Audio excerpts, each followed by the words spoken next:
Rising from the ashes, the power of rebuilding after brokenness. The first time I heard Tijuana Dean-Jones speak, the room didn't just fall silent, it held its breath. There's something about her voice that carries both thunder and tenderness, a rare combination that makes you lean in while simultaneously feeling the ground shift beneath you. Tijuana isn't just a speaker or coach, she's a living testament to the art of resurrection, someone who has turned her deepest wounds into wisdom that now illuminates the path for thousands of women walking through their own darkness. In our recent interview, she shared insights that struck me as revolutionary, not because they were complex, but because they were so fundamentally true that we've somehow forgotten them in our rush to appear unbroken in a world obsessed with perfection. Have you ever noticed how masterfully we've learned to conceal our broken places?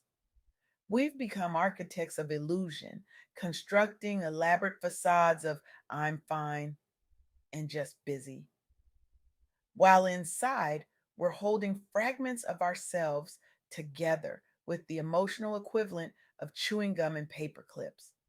We post the highlight reels on Instagram while crying in parking lots between meetings. We accept promotions with confident smiles while wondering if we're qualified enough to deserve them. We've perfected the art of looking whole while feeling hollow. But what if, and this is the radical proposition Tijuana offers, what if brokenness isn't the end of your story? What if it's merely the first chapter of your comeback? You are never defined by what broke you, she told me, her eyes holding mine with unwavering certainty. You are only defined by how you rise. Let that sink in for a moment, not just intellectually, but viscerally. Feel those words resonate in whatever part of you feels fractured right now. The divorce that left you questioning your worth, it's a comma, not a period. The career setback that shattered your confidence, it's a pause, not a conclusion. The health diagnosis that rewrote your future plans, it's a plot twist, not the final chapter.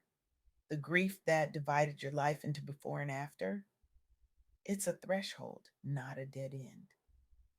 During our conversation, Tijuana emphasized that pain isn't meant to be permanent, it's meant to be transformative.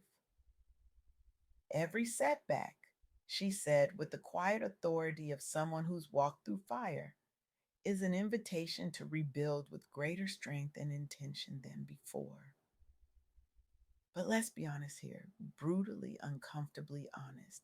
Rebuilding isn't pretty. It's not a montage sequence with inspirational music where you go from devastated to dazzling in 3 minutes flat. Real rebuilding is messy. It's ugly crying at 2 a.m. It's questioning everything you thought you knew. It's taking 2 steps forward and then sliding back so far you can't even see where you started.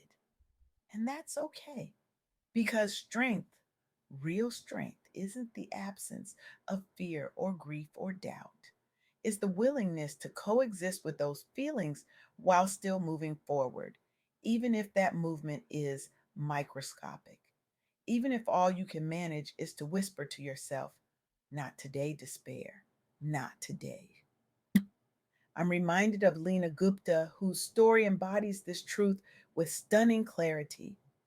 As a first generation immigrant from India, Lena faced cultural barriers that would have been reasonable excuses to aim lower, to dream smaller. Instead, she earned her MBA from MIT and went on to spearhead initiatives in San Diego that have transformed marginalized communities from the inside out. What strikes me most about Lena isn't just her personal success, it's how she refused to climb the ladder alone. She leveraged her education not just for advancement, but as a tool to create doorways where others only saw walls. The AA and HPI fund she founded has directed over $500 million in grants, to create sustainable support systems for families facing adversity. Each time Lena encountered obstacles as an outsider in elite academic spaces or leadership roles, she chose resilience over resignation. Her story perfectly embodies what Tijuana calls turning brokenness into blueprints for change.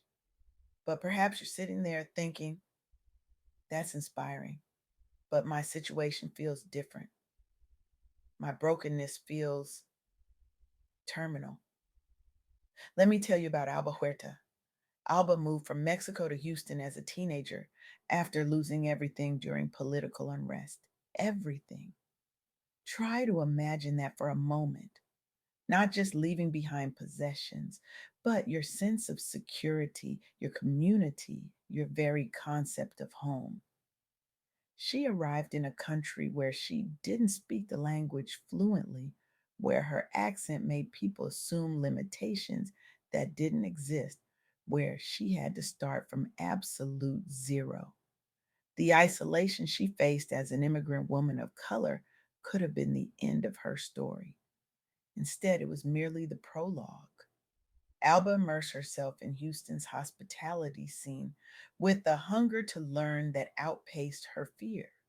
She absorbed every aspect of bartending, bringing a perspective that was uniquely hers.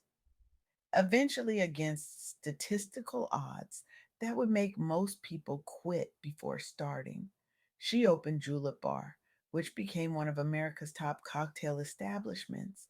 She's won national awards while creating pathways for young women entering traditionally male dominated industries. What's powerful about Alba's story isn't just that she rebuilt her life, it's that she refused to be defined by what she lost. Each challenge became fuel for her vision rather than evidence for surrender. From rewriting recipes late at night to reshaping cocktail culture citywide, Alba built more than a business. She created a space where others could witness the possibility of reinvention in real time. This is the essence of what Tijuana Dean-Jones teaches. Your comeback isn't just for you, it's for everyone watching. It's for your children who are learning how to handle disappointment by observing how you process yours. It's for your colleagues who are secretly fighting battles similar to ones you've survived. It's for the woman sitting in her car right now, wondering if she has what it takes to start over. The way you rise from adversity becomes the blueprint for those watching, your family, your community, and every woman who needs proof that restoration is possible. When you choose hope and healing without waiting for permission, you show others they can transform their pain into power too. Consider Carlos Slim Helu, who began his career during economically turbulent times in Mexico. He endured devastating financial crises and faced skepticism due to his background. But instead of retreating when markets collapsed, he did something counterintuitive. He expanded. He diversified investments aggressively and acquired distressed assets that others were too frightened to touch. His empire grew exponentially, from modest beginnings to founding Grupo Carso, overseeing companies that impact millions globally.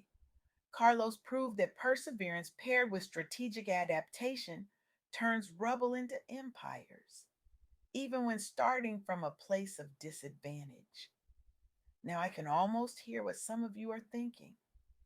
These are exceptional people with exceptional stories. What about me?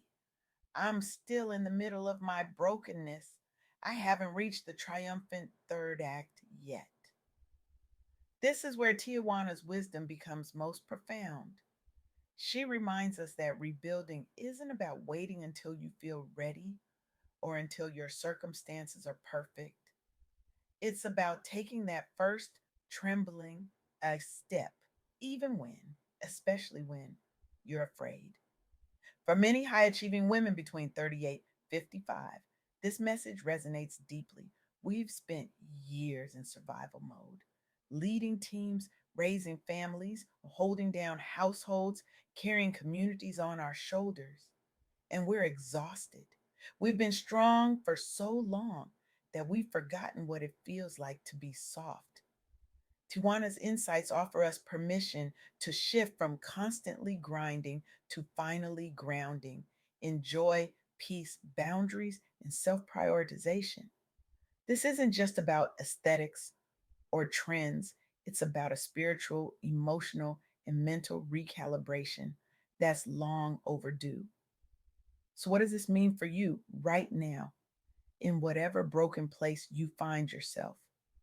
First, identify one area where life has knocked you down or where fear still holds you back. Name it. Look at it directly. Your power begins the moment you stop pretending it isn't there. Next, make one bold decision today toward rebuilding, even if it feels scary or uncertain. Apply for that position that feels slightly out of reach. Have that difficult conversation you've been avoiding. Join that support group you've been considering. Take that first step toward healing the relationship that matters most, the one with yourself. Don't wait until you feel ready or until someone gives you permission.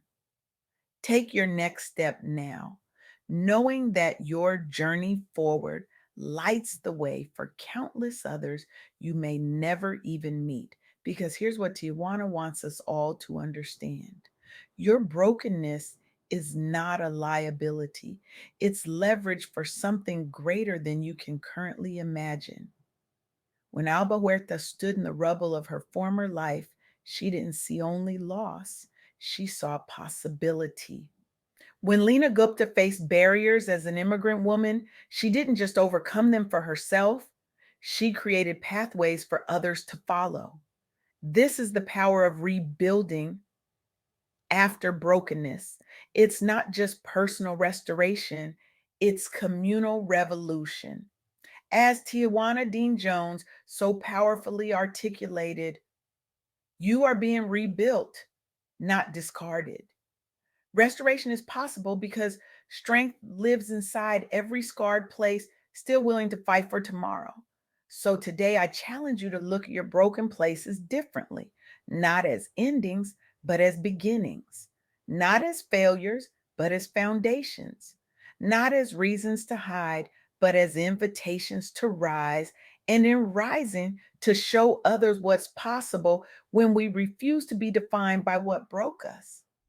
Your story isn't over. In fact, the most powerful chapters, the ones that will inspire others to write their own comebacks, may be just beginning.